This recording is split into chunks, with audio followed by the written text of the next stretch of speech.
Hello and welcome to the channel. My name is Sean Huggins. This is Europe with Hugs. Thank you so much for being here. If you enjoy this video, consider subscribing. We're trying to hit that magical 1,000 subscriber mark, so please consider subscribing if you enjoy the video. But that being said, today we have a very fun video planned. The don'ts of visiting Europe. Oh, baby. I can probably think of a lot of these don'ts of visiting Europe myself, but we're going to see what Walter's World has to say about it. He'll be linked down in the description as always. And of course, I encourage you guys to leave your thoughts down in the comments. What is something that you should not do if you're visiting Europe? The don'ts of visiting Europe. Let me know what you think down in the comments. And again, consider subscribing if you enjoy the video because it helps out a lot. But let's waste no more time. Let's hop straight into it and see what we got here. Travelers, Mark here with Walter's World, and today we're in Athens, Greece, here in Europe. And today what we have for you are the don'ts of visiting Europe. And yes, I realize Europe is a humongous place, and it's really hard to have one kind of set list of don'ts when going to such a various diverse place like Europe. And that's why the first don't I have for you is when you come to Europe, realize don't think Europe is one homogeneous place. If you compare Portugal and Poland or France and Finland, you have completely different cultures, completely different languages, completely different foods, all kinds of stuff like that. So don't think, oh, I went to London, I saw Europe. That's like saying you went to New York and you saw the US, or you went to Beijing and you saw Asia. It is not that way. Europe is just chock full of cool countries, cool cities, cool cultures, cool museums, all kinds of amazing stuff for tourists to visit and to explore in all these different cultures and all these different regions. So wherever you're going, realize that having a vacation in Greece is going to be completely different than having a vacation in Norway. Yes, there's beautiful museums and beautiful nature in both of them, but they're very different nature and very different cultures. So do take that in there. So just remember that. Don't think Europe is one homogeneous place. Yes, some things are similar. Yes, you do have some similar fashion among the youths because H&M and Zara and Stradivarius and things like that are all over the place. But just know, you do have distinct cultures and distinct differences. And that's why we have so many don'ts videos for the different countries. If you're going to Greece, we have don't videos for that. Don'ts for Germany, don'ts for Spain, don't for Portugal. Because there are so many differences that you can't have just one list of don'ts. So that's why this list of don'ts we do have is kind of general overall things, and we'll try to make some examples for the different countries it might fit into, just to get you better prepared for it. I'm excited. So another don't of Europe is don't pack everything and the kitchen sink. Make it easy on yourself and just pack what you absolutely need. Yeah, I am not good at this, but it's not because I pack too much stuff. It's because, well, actually, yes, it is because I pack too much stuff. Whenever I travel, I take too many electronics because I want to take my laptop and all of my cameras and all of my stuff so that I can make YouTube videos and film stuff. And I take so much camera gear and computer gear because I just want to make videos, and it's fun. It's fun to make those videos and to, it's fun to have those videos after the fact, but I pack so much stuff. I'm pretty good at packing clothes and other stuff. I'm pretty efficient at packing everything else, but electronics, I am very inefficient at it because I like to take so much stuff. That's my downfall. Going to the pharmacy or going to the grocery store or going shopping for clothes or shoes is part of that cultural experience, and that's why you're here. That's why you're exploring this great, amazing That's a good point. You could just buy stuff when you get to the place. If you have prescription medicines, obviously those are things that you should bring along with you, and maybe if you're going on a really long trip, you need to get extra or get a doctor's note or something like that to bring with you. But in general, if you need Tylenol or ibuprofen or something, go to the pharmacy. You can get it here. Don't worry about those kinds of things. Just do it where you are. Also, I'm a big advocate for packing light. The less stuff you have, the more nimble you are getting around in little tiny places. You make yourself less of a target for pickpockets and things like that. And you have some space restrictions sometimes on smaller airplanes if you're doing hopping sort of things, or on trains, especially metros. Good Lord, you don't want to get on a metro with a suitcase that looks like a trunk. So anyway, just kind of keep those things in mind. You don't have to bring everything in 1 or 2 suitcases. You can bring something small and get things as you need when you're here. And believe me, that's her favorite thing when we come here is shopping, okay? So she comes with like 2 pairs of underwear and like 2 dresses, and she goes home with a full suitcase. But it's nice because she only does it here, so it's cool. So this may sound stupid to some people, but I think it should be said. Europe is not a museum. It is a living, thriving continent full of incredible culture. It's not just going to museums and seeing things, and it's not just eating, although we do like to do that. There's so much more, and getting into the places and like experiencing dinner with locals or just hanging out with and having a beer with somebody. Dude, how do you meet locals though? Like for real? How do you go to a foreign country? How do you go anywhere? How do you go out of the house and meet a random person in the street and you're like, let's have dinner as friends. Let's have drinks as friends. How do you do that? I don't understand how to do that. I literally don't understand. I don't care if it's in Europe. I don't care if it's in America. I don't know how to do that. I'll be completely honest.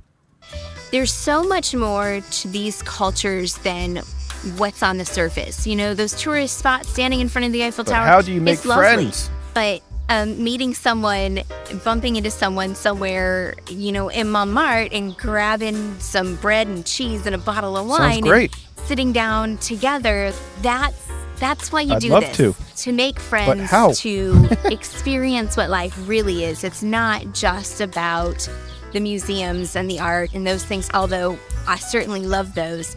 The people, that's what makes it rich. So now we're here in Ireland. This is actually in Kinsale, Ireland, for our next zone of traveling Europe. And that is, don't be scared to explore Europe. The thing is a lot of time when people travel, they only want to see like Paris and Rome and that's it. No, go out and explore more. Yes, Dublin is very cool and it's beautiful. You should check it out. But go out and explore not just the big cities, but go explore the smaller towns and villages around Europe, because you can see beautiful places like here in Kinsale. I mean, we had some of the best food we've had in Ireland in a little tiny village on the water. Don't be worried about it, because there's so much to gather when you do explore these countries. And the thing is, in the big cities, it's like in the big city in any country. You have the same kind of things everywhere you go. Whereas the small villages and the smaller towns and the smaller cities, you get a better chance of meeting the people, learning the culture, getting authentic food and things like that. So don't be scared to explore, so you can actually experience a lot more of Europe. And what's cool with that kind of exploring Europe is the public transportation here is very easy to use. And that goes into our next zone. Our next zone is, don't skip out on using public transportation. Yeah, one of the best things about Europe and one of the worst things about America. America does not have good public transportation at all, and it sucks. It sucks real bad. Look, Europe has done a fantastic job, whether from Bulgaria to Berlin to, Lisbon or wherever. There's great buses, trains, subways, metros, whatever, to get you around town, to get you to all the different places, from the sites to getting to work to getting to shopping. It's really easy to use. But the thing is, if you don't grow up with using public transport, sometimes it can be a little scary. And that's why I say, look, take the time to figure out the public transport when you come to Europe, because it can get you everywhere you want to go. And the thing is, if you take taxis and Uber everywhere, one, it's significantly more expensive taking taxis and Uber than it is taking public transportation. But sometimes, like if you're in a place like, Paris, you'd be stuck in traffic forever. Taking that metro to go places will speed things up so much and give you a much more authentic experience of going there, because you see the real people going to work, coming to school, and all these kind of things. And it is really nice. So don't skip out on the public transport. And some people freak out when they are on public transport. And so I'm going to say this: don't freak out when you come to Europe. Look, I know I talk a lot about pickpockets and bag thieves and stuff like that in Barcelona or at the metro near Colosseum. Yes, these things happen. They happen all over the world. And what you need to know is Europe is extremely safe, okay? And so you're going to be okay when you come here. Now, having said that, of course you have to pay attention. If you're in Barcelona and you're going to be going around, there are a lot of pickpockets there. And in Rome, there are pickpockets there. But it's not just in the big cities. That's anywhere you go. You need to pay attention. But the thing is, you don't need to be overly freaked out. Yeah, I mean, in Europe, you might have pickpockets. In America, you just have guns. So I'd rather, have my money stolen out of my pocket. But that's just me, personally. I don't know. I don't know about you guys. down. Just be a good tourist and pay attention to your surroundings and don't make yourself a target and you'll be down. Just be a good tourist and pay attention to your surroundings and don't make yourself a target and you'll be okay, because Europe is extremely safe. Now, next don't I have to talk to you about is about money. Don't forget to get a PIN number for your credit card and your debit card when you're going to come to Europe, because some places, not every place, but some places do require you to use a PIN number to pay and things like that. And if you're going to Scandinavia, they prefer cards. I mean, we were at a bar and they said, sorry, we don't take cash. I'm like, what? Dang. We don't take cash, only card. What is that, America? Right. And I needed a PIN number to pay. So definitely have that. It's not everywhere, but it is helpful. Another thing with the money side of it, don't forget to carry some. Dude, that sounds like America only accepting card. Cash though, because some places still don't take cards. So you might need to pay for smaller things, with money, and don't use big bills. They really don't like big bills in Europe. They like people to pay with smaller bills. Now, if you're in the UK or Germany, paying a €5 thing with a €50 bill, no one's going to mind. But if you're here, if you're going to Portugal and you're trying to pay something 5 years with even a 20, people are like, do you have anything smaller? So do try to have smaller bills there. Don't bring the big bills, okay? And kind of another thing with that is, occasionally you might see this, but don't be surprised if you have to pay to pee in like a bus station or a train station. Yeah, true. Or maybe sometimes even in like restaurants in some countries. The thing is that's not everywhere. And it's getting less and less, but it does happen. But the thing is, those places where you pay, you're paying for the cleaning people to clean up the toilets. So those are usually the nice clean ones you actually want to go and sit down on, not the ones that you want to figure out is how can I do a 3-point stance from 5 meters away, okay? So a 3-point stance from 5 meters away, that's a visual that I just imagined him doing, and now I can't unsee it. So we're going to breeze past this one. My next don't is for my American travelers. I know in the U.S., service is all about treating the customer like kings, and they're going to fall over themselves to help you. That over-the-top service, don't expect over-the-top service when you come to Europe. There's different levels of service throughout Europe. The way I kind of look at it is, it's more, people don't see it as like your customer is king, okay? What they see it more as, this is my job, I do my job professionally, and that's the way it is. So it does take longer to get served, it takes longer to get your food, things like that, longer to get your bill. And they get paid professional money, unlike servers in America, which is interesting. And that's okay, but you should know, don't get in a hurry and don't get upset when you don't get, servers trying to kiss your butt, because most of the time you're not tipping anyway, so that's not what they're living off of. They're living off their wages, so it is a different setup, so don't be surprised with that. Another don't I have for you, this is one I've had with some of the tour groups I've taken on, is don't think your plugs in the US will work here in Europe. Oh, dude. They have different... Wow. If you are an American traveling to Europe and you don't know that your plugs are different, that is crazy. Like, you get all the way to Europe and then you realize that the plugs aren't the same? Huh? What are you doing? What? Plugs here. I'm sure it happens, the though. Continental 2-prong plugs, or you might have the ones here in the UK, which are like 3 flat things going on there. Look, make sure you bring an adapter for the countries you're going to go to so you can plug your stuff in, okay? Yeah, the thing is your phones and your computers, they have the converters already on there, so you're just changing the US, things like this into the European ones.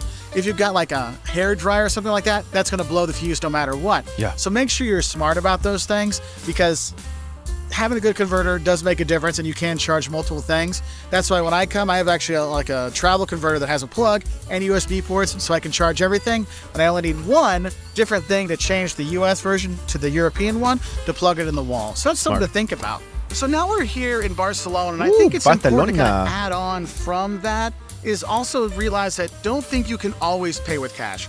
I was in London recently, and a lot of places did not accept cash at all. I've been at airports, and they're like, no cash at all. And so when you're going around Europe, we have... That's interesting he says this, because I guess some places you cannot pay in cash in some restaurants or shops or whatever, but then some places you cannot pay with card. I know that a lot of places in Germany only take cash. So you really have to take cash and card everywhere you go, I guess, because you just never know what you're going to get. Have the cash is king mantra, but now how things have gone the last few years, the cashless, the tap and go thing is a lot more popular. If you go to Sweden, you might show up in bars, they're like, no cash, tap and go only, okay, cool. Or credit card only. So make sure if you're going to be traveling Europe, you do have a card that works here, so MasterCard, Visa card, and make sure it has that little Wi-Fi signal on there so you can tap and go because it'll make your life a lot easier. And whether you're here in Barcelona or you're in Greece or you're in Germany, another don't I have for you is don't forget to learn a few words before you come. Because seriously, just a gracias or danke or merci, a thank you will go a long way with people, okay? Especially if you're going to smaller countries, going to like Lithuania, and you know that ačiū means thank you. They're like, you do ačiū, man, thank you? Oh, cool. And people are a little bit nice. Ačiū, that is the word that we say when you sneeze in America. Like a fake sneeze sound is ačiū. That's what we say. That's funny. Nicer. Makes it easy to remember. Not everyone expects you to speak every single language in the world, but they do appreciate if you know some basic words. It goes a long way. So make sure you always know the pleases and the thank yous and the yeses and the nos. That goes a long way. And also good. Good's always special nice, especially when you're looking at food and you go, good. They like that. Now, whether you're using the local language or just speaking English, my next tone for you is don't be loud on public transportation. Look, I know when you get excited and you travel, your voice gets up and you get excited and you get talking louder and louder. You need to bring it down. A lot of places throughout Europe, like the subway becomes like Germany, a quiet for zone. sure.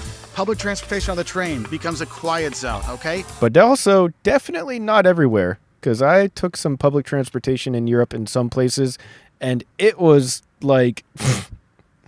Dude, you might as well have gone to like a freaking concert or something. I mean, there were people just screaming and yelling, playing videos and music on their phone, full blast, no earbuds in or anything, just, or whatever, like talking on their phone, on speakerphone, like just anything and everything you can imagine. I want to say that was Spain or Italy, or it was Spain or Italy, I think that was the case. But then other places like Germany, for example, very quiet, So I don't know. Maybe it depends on the country. So remember that. So don't get a little overzealous with your communication when you're on public transportation. Also, don't raise your voice and just speak English louder, thinking that people would understand you. That's an underrated thing to say, because I've seen a lot of people, Americans, they go to Europe and they just try to speak English and say words with like a weird accent, or say words in English louder, and they think that is speaking a different language, and it's just not. Like saying English words with a weird accent and saying it louder doesn't mean that the person's going to understand you. But some people actually try that, and I've seen it before, and it blows my mind. It doesn't work that way. Just because you speak louder doesn't mean all of a sudden, the English part of my brain works now. No. And another thing I think is important to remember when you're coming to Europe is don't forget about the regionality of Europe, because yes, people are Germans, but they're really Bavarians. Yes, we're in Spain, but here in Barcelona, it's Catalonia. We are Catalans. And you see a lot of regional pride, city pride throughout Europe. And that's what I always recommend. When you're going to a small town or a region, go find the regional museum. Go find the Museum of Catalonia. Go find the Alsace Regional Museum, Folk Museum. In Austria, go there, the Triolian, Folk Museum in Innsbruck. Like the regional stuff here, those regional museums, that pride really comes out. And that's why sometimes you might get a weird look. Good say, idea. Oh, you're Spanish. Like, I'm Catalan. Oh, you're German. I'm from Bayern, from Bavaria. And so you have that. So just be aware of it. So now we're here in Dublin, Ireland. That's St. Patrick's Cathedral behind me. And our next don't for Europe we have for you is don't get discouraged. When I say that is when you're traveling in Europe, or you're traveling anywhere really, you might have this idea of what a city's going to be like. Oh, Dublin's going to be this great thing with these pubs and friendly people and stuff like this. And yes, it is. But then sometimes you'll see a bad side of a city. I mean, I know people, I love Paris, and I'll go to Paris like at a drop of a hat. I'd move there today. But the thing is, I know some people go, they're like, I expected so much more, and they were so disappointed by it, it made them not want to travel more.